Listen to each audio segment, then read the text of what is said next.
top are hitched to another. By their weight, loaded cars run down the steep slope, pulling the empty ones up.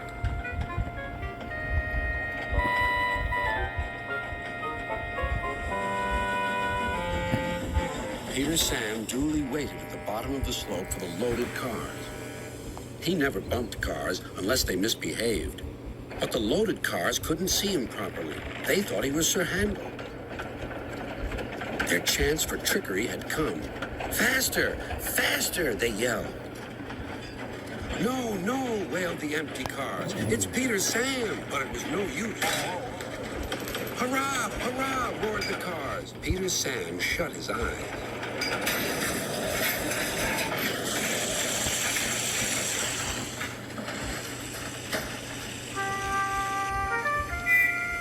Beep! Beep! Wailed Peter Sam.